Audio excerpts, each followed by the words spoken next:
Now, there's smaller cycles within that too. So everybody out there listening, it doesn't have to be the great year shift, or as Randall Carlson talks about, the galactic cross, which occurs every half movement of that. But within there, there's Bray cycles, there's de Vries cycles, there's grand solar minimum cycles, centennials, bicentennials. We get a lot of different, more powerful, heavier, more powerful, or lighter cycles interwoven with those. And it just seems like right now we have a 400-year and at least the minimum a 2,000-year cycle overlapping on a Strauss-and-Howe four-turning cycle, which is a downturn cycle with magnetic field decreases at the same time with the weather disturbance, all in tandem, overlapping on a single band of time as we understand time.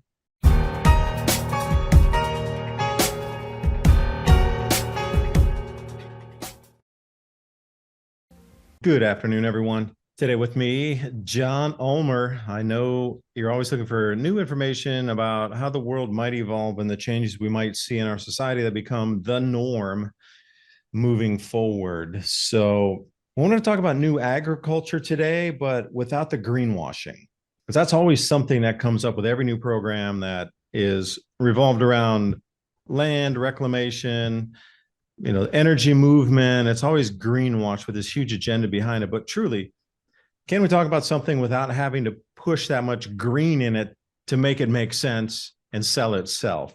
So John worked for a political consultancy before COVID and is involved in the formation of capital advisory and startup studio in new agriculture and emerging market development. And this is where we wanted to frame it and start our talk from. Now, we both know a certain individual who got us together here for the talk. I was very much interested in land revitalization and how long these projects might take once they're up and running. Because sometimes you hear something and you say, oh, we're going to implement it and it's going to take 7 years before it'll show some results. That it might be a little bit different time frames here. Things might happen a little more quickly. So hey, we're just going to do an overall talk about really what's being destroyed across our planet and what's being saved and what can be in the middle somewhere where we as stewards of our planet can still utilize the world around us without having to go back living in caves again.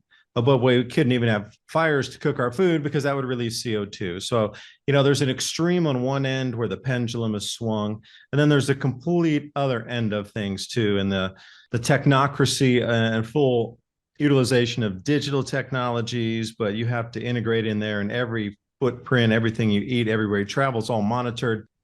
And that's a little extreme on the other side too. So can we find our way in the middle somewhere? So John, I appreciate you joining me, and the floor is yours. So from what I'm seeing from the investment side of things is that ESG, it's a complete collapse.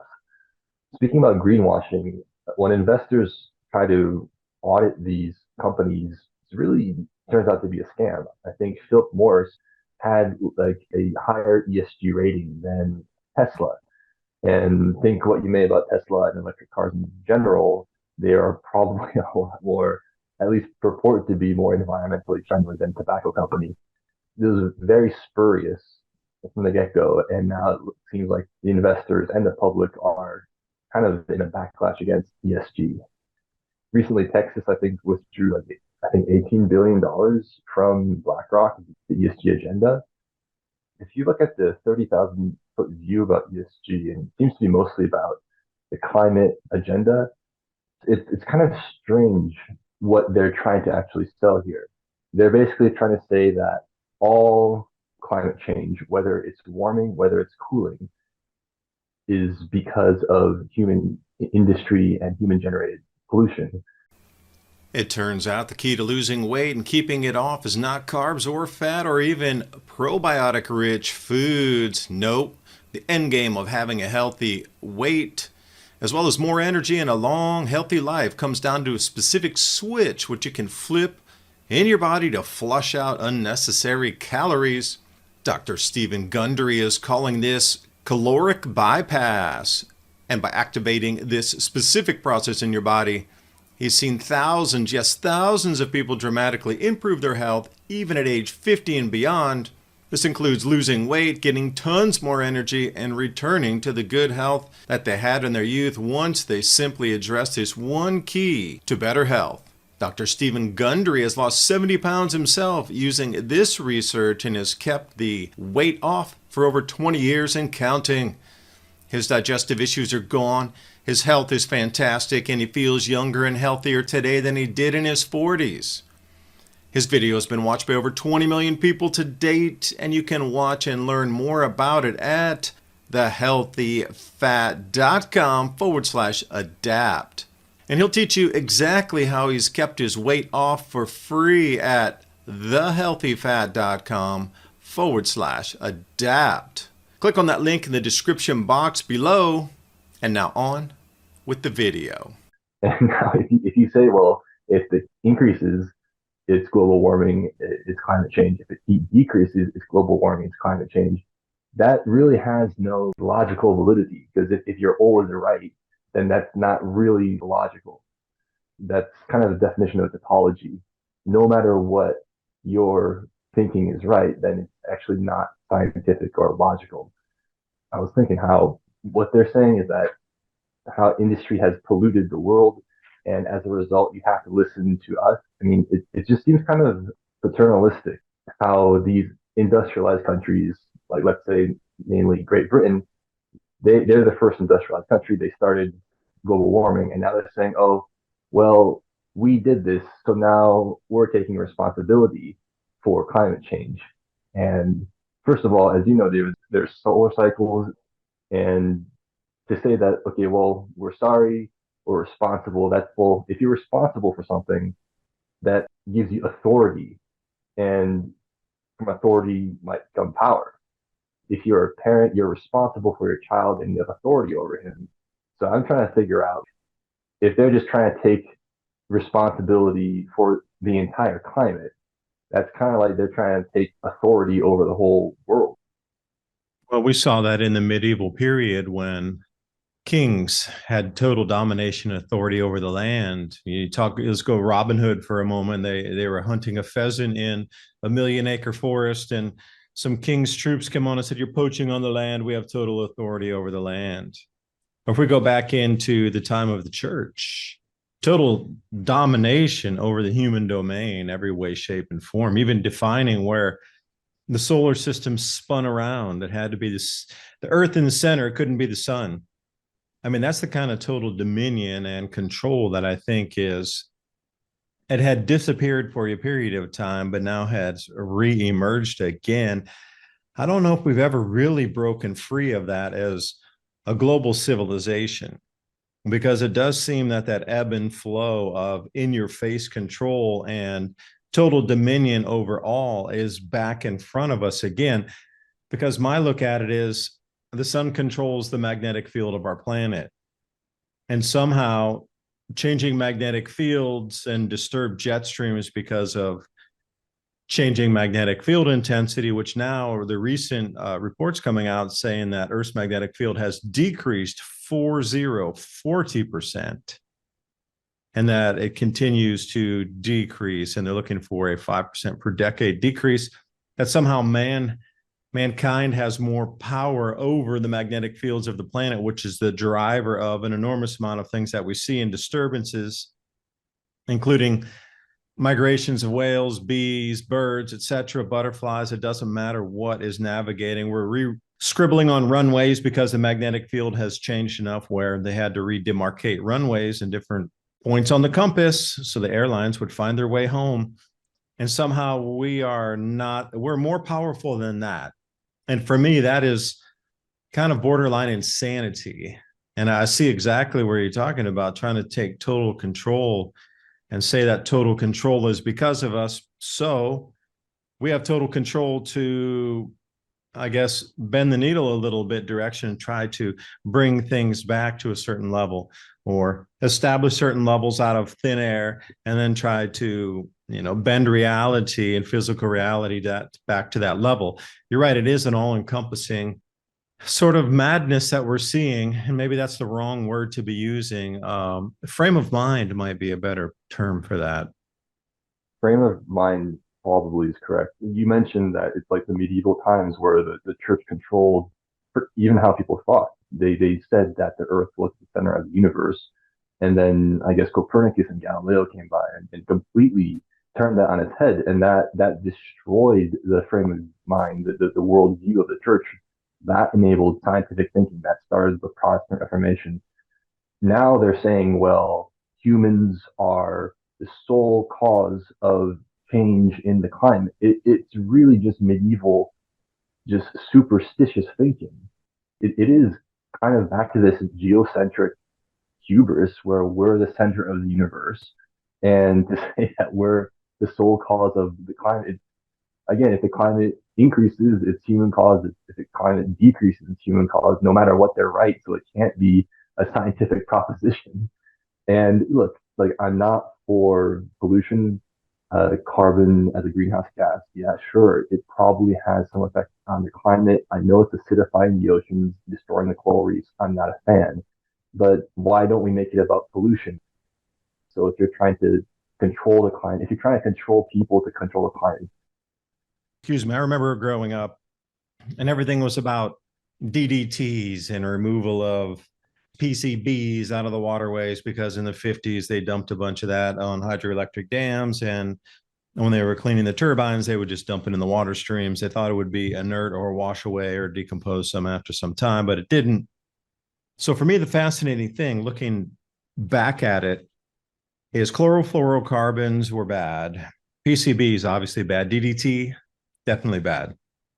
But then we sit in this world today where the only pollution that can really be talked about is CO2, and that's a gas that is required for life on the planet, for photosynthesis and plants to use to actually grow the food we eat, to have a civilization.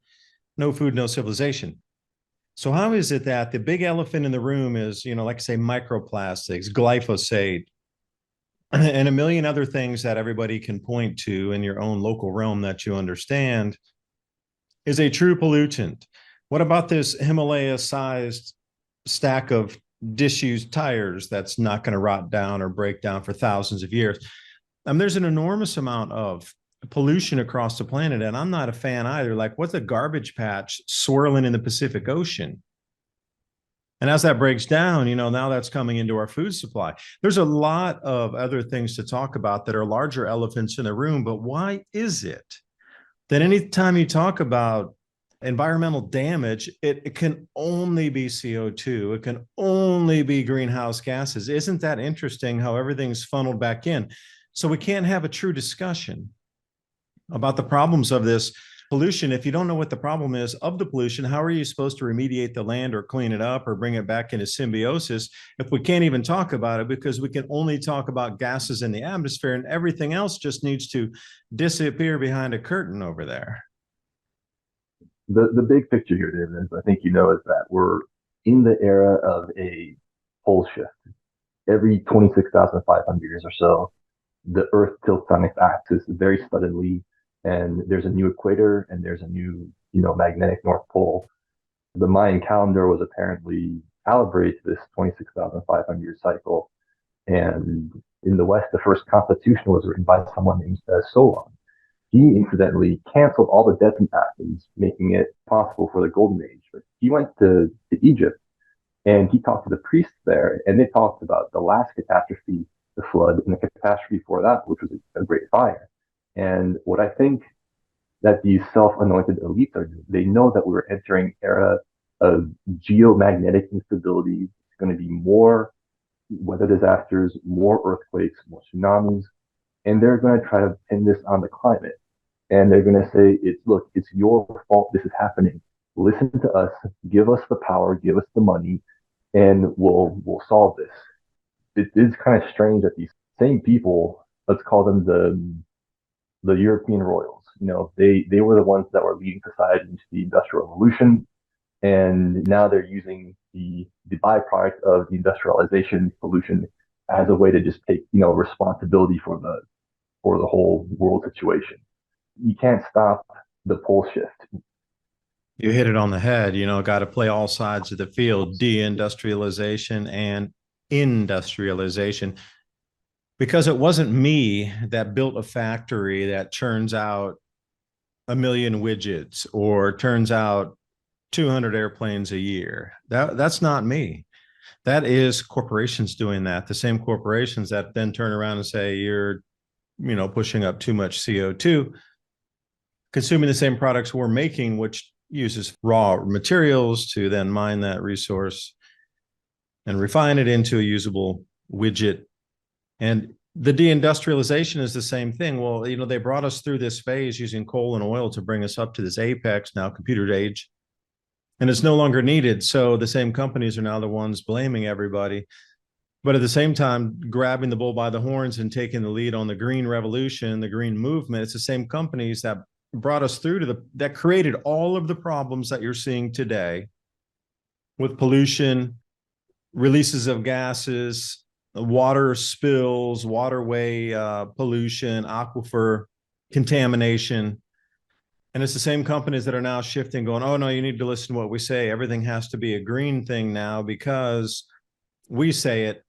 But at the same time, there has to be an intertwining of those that are pulling the levers and the gears of the economy to cause contractions and deindustrialization to then push this agenda for renewable power, which is, spotty at best, but you need reliable power to have a reliable civilization. So I'm just kind of confused, where it goes, because I understand the Adam and Eve story, which you referenced, these shifts of, location of the planet where the pole resides, it moves around. Now there's smaller cycles within that too. So everybody out there listening, it doesn't have to be the great year shift, or as Randall Carlson talks about, the galactic cross, which occurs every half movement of that. But within there's Bray cycles, there's de Vries cycles, there's grand solar minimum cycles, centennials, bicentennials. We get a lot of different, more powerful, heavier, more powerful, or lighter cycles interwoven with those. And it just seems like right now we have a 400-year and at least the minimum a 2,000-year cycle overlapping on a Strauss-and-Howe four-turning cycle, which is a downturn cycle with magnetic field decreases at the same time with the weather disturbance, all in tandem, overlapping on a single band of time as we understand time, not in the linear fashion, but on this circle of life around this great year. So the amount of disturbances that were here naturally inbound anyway, that we really, you said, Johnny, you can't really do much about it. You can move with it and you can see the future enough to stay ahead of the danger. But then when we come out of this, where are the parts of land that were previously used by industry that we can refurbish into something to bring up the new world again? Because we're going to need farming land, because you cannot anticipate that everything that it is now will have the same usage possibilities after the next few years, especially with all of the changes that we're seeing, not just in weather, but we got politics. There's just so much going on, the food availability, the shift to the jet streams, hydrological cycles out of bounds, borders are changing, wars are raging, and you can't not expect the same areas of productivity to stay for the same use. Example would be Ukraine. I had an estimate of less than 5% of their regular production. The estimates range between 2% and 5% of normal grain production coming out of Ukraine this year, this planting season right now. They used to export or grow 30 million tons and export 20 million tons. Now do the math on that. Only 5% of that is going to be available. So can you anticipate that after the war ends, that how long would it take to refurbish all of Ukraine to turn it back into the breadbasket it once was? That's going to be a multi-decade event. So again, as we come out of these destructive events, whether they be natural or man-made, we cannot anticipate or even envision that every square meter or every square mile of land is going to be of the same utilization that we have now. A lot of things are going to change, bend and morph, and we're going to have to, change with those same set of conditions. So how do you take disused, damaged land and turn it back into something that's viable and usable for us as a species again? That's the trillion-dollar question. That's probably why, BlackRock and these companies are trying to buy up the Ukraine. Real quick, David, you mentioned microplastics, and we were talking about adverse weather. I'd encourage people to look up TerraClean, Terrakleen. And my friend Glenn Streeter, he's an expert in energy medicine, and he's tested this product. And I would consult him, but he says that it's able to remove microplastics. And I've spoken with some doctors who are affiliated with some researchers who are testing one of the ingredients within Terraclean, and they're testing it for microplastic removal. While that is research on their way, it does seem like Terraclean is already available. It's also an agricultural product. I've used it myself on plants, and I took a cutting of two flowers. One of them I just put in regular water, and one of them I put in water with Terraclean. And the one with Terraclean survived like 2 weeks. It was looking better than ever. And the one without Terraclean, just in regular water, it had wilted in 2 days. Garth tells me that this product can double the yields of crops. It's derived mostly from saponins, which are from plants, kind of like the lifeblood of plants. It's a soil softener. That's one of the new products in agriculture that I'd like to bring to market. That's going to be part of the solution. And as far as weather events in agriculture, there's a product called the DPE 100 that's called Defending Planet Earth. And this is basically a rod you plant in the ground, and it grounds all frequencies that are not conducive to life. And given that a lot of weather is geomagnetic and electromagnetic, you find like pecan farmers in Texas who are just praying, crossing their fingers that a storm won't come by. Not only does this have like a radius of several hundred kilometers around the sites where these are planted, the farmers are reporting increased yields. And in fact, there are new DPE devices that are specifically for agriculture. Even the graffiti that is being painted in the towns where these are installed, the graffiti gets more colorful and vibrant.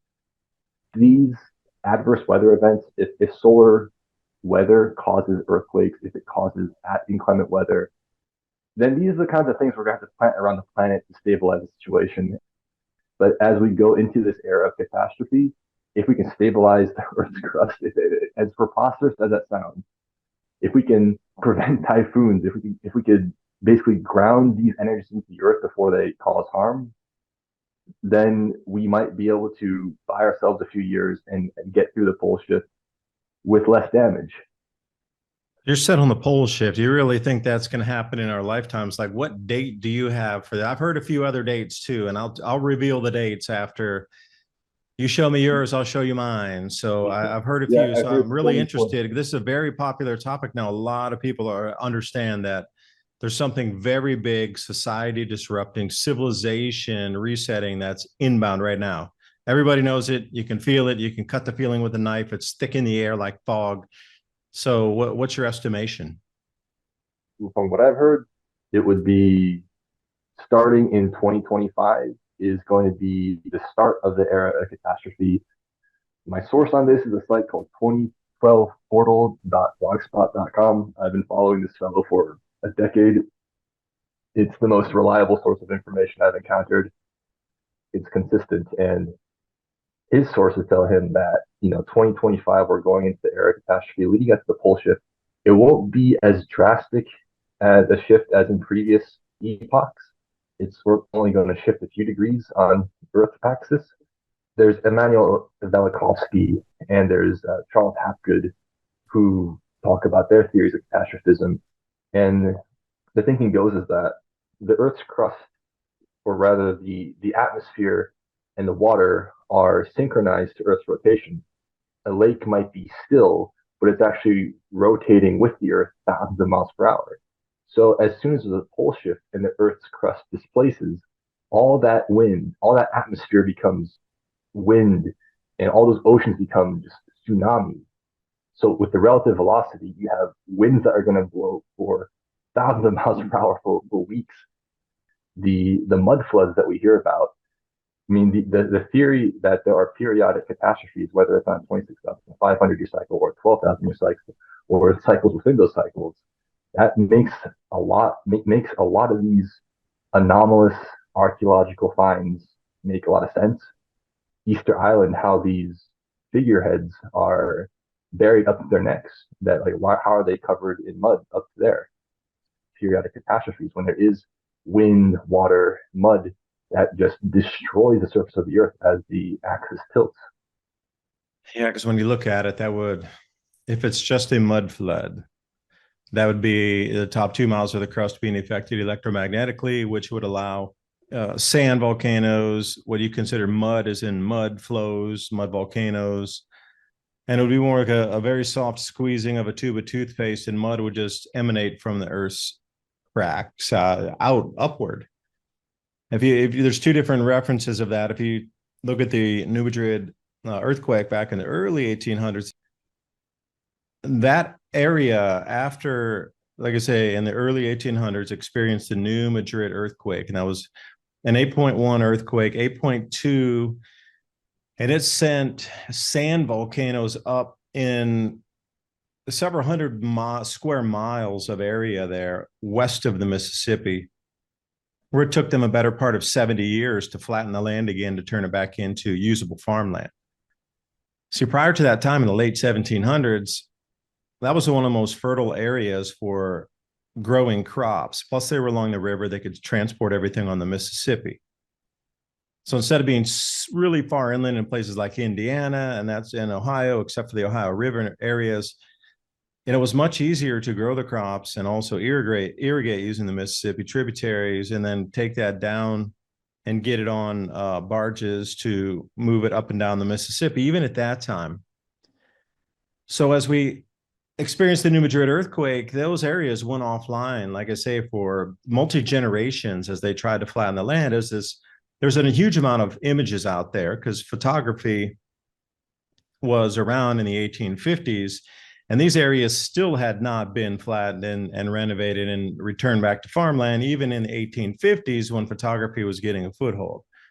There's still quite a few images out there of the damage, not the initial damage, but damage. We're talking decades and decades later, that's visible. And it's kind of scary to think that if there was another New Madrid fault earthquake, that if the same thing would to occur and we get 1,000 square miles of sand volcanoes, mud volcanoes coming out, rivers reversing course, rivers blocked and turning into lakes, the United States would suffer an economic setback that would take it would be equal to the Fukushima earthquake plus. That, yeah, since you're over closer to that area there, you might be able to. So was it really that devastating in terms of infrastructure? Because the New Madrid fault zone earthquake with 1,000 square miles of sand volcanoes coming up, it's completely unusable. Highways, railroad lines, pipelines, conduits, fiber optic cables, cities, everything would go to zero worth in those 1,000 square miles of land that would be unusable. In Japan, it was a little bit different situation, but you can get them. That would be a sliver of what would occur in the United States had we have an 8.5 on the New Madrid. Here in Japan, it's just the kind of country that has that group cohesion, and its history, its entire national character is formed by really natural disaster and famine. So people do come together in the time of disaster. It's really admirable. In the United States, if we have a disaster like you're talking about, it makes me wonder whether there's going to be a United States, in at least hopefully be limited to like the West Coast.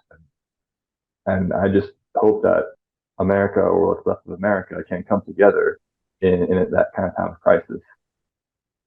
I just don't see that. I hate to be the devil's advocate here, but we're already so atomized as a society and disassociated and individualistic on purpose. Now, don't get me wrong. We've been trained as an atomized society to be individualistic and non-connected to, where places like Japan, Korea, etc., are more cohesive as a nation.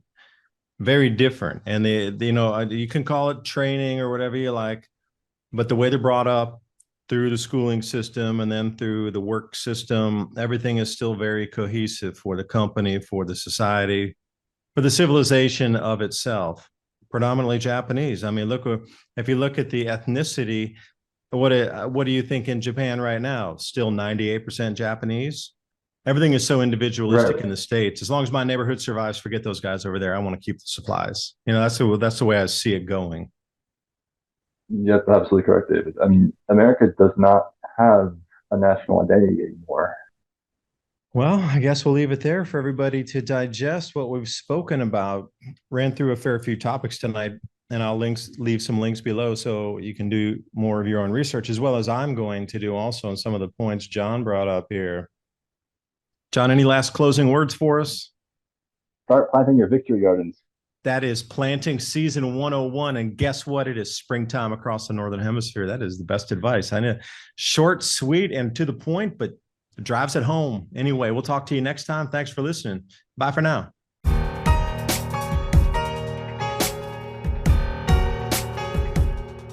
And this podcast has been brought to you by TrueLeafMarket.com. Heirloom and organic seeds for any grow zone on our planet. If you support this kind of content, please visit My Patriot Supply and TrueLeafMarket.com. I appreciate you spending your time with us, and I'll see you next interview.